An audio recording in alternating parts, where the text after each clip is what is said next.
We are the first boy band. There wasn't even a One Direction or nothing like that. We were first. Sad news for the legendary country music group Oak Ridge Boys and their fans. Joe Bonsall, who served as a member of the Oak Ridge Boys since 1973, passed away today at the age of 76 due to complications from ALS, or amyotrophic lateral sclerosis. As country stars like Blake Shelton and Travis Tritt posted tributes to the legendary musician, it is Joe's final wish which has drawn admiration and respect from many more. Jesus Christ is the healing balm, and He can bring our country together. He can bring everybody together individually and collectively if we'll just have our faith in Him. But first, we look back at Joe's illustrious career and his struggles over the last 4 years. The group that would become the Oak Ridge Boys has been around since 1941, and the current lineup of the Oaks was completed in 1973. Joe Bonsall had been a part of the group since then, completing 50 years with the band before his death. Born and raised in Philadelphia, Joe began singing around age 4 and later fell in love with Southern gospel music harmony in his mid-teens. After joining the legendary group in 1973, he went on to be inducted into the Country Music Hall of Fame, Gospel Music Hall of Fame, and prestigious Grand Ole Opry.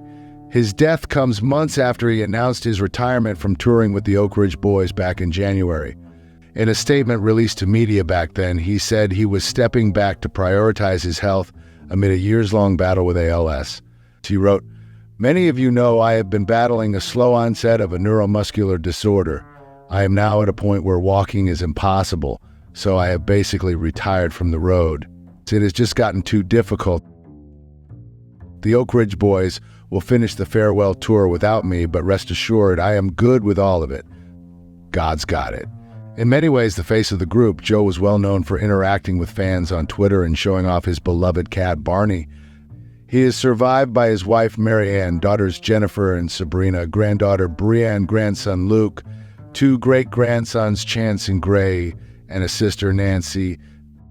On Joe's request, a funeral will not be held for him, and his obituary encouraged fans, friends, and family to not spend on flowers and instead donate to the ALS Association or to the Vanderbilt Medical Center and Neuroscience Research Center.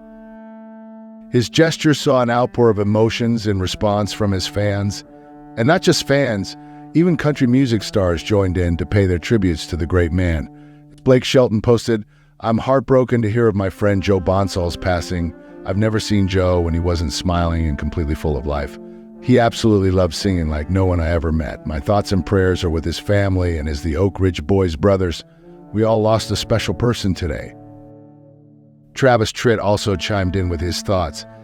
"My heart is heavy this morning after hearing that my friend Joe has passed away at the age of 76. Joe had amazing talent and a wonderful personality, and he will be missed terribly by everyone who knew him. Joe is with our Lord Jesus now, and that brings me some comfort. My heartfelt condolences go out to Joe's wife, Mary Ann, his children, and all his extended family. Rest in peace." Lee Greenwood released a message too, remembering how much Bonsall meant to him. "I'm saddened by the loss of my friend of close to 50 years, Joe Bonsall. For so many years, he was the high voice with the Oak Ridge Boys, who I toured with almost every year of my career. Joe and I would have conversations on the road, sometimes before a concert and sometimes afterwards, about the crowd, the music, and who we are as Americans. My family sends prayers to the Bonsall family and the Oak Ridge Boys. We will miss you, Joe. Like Greenwood, all country fans will miss you, Joe. Rest in peace."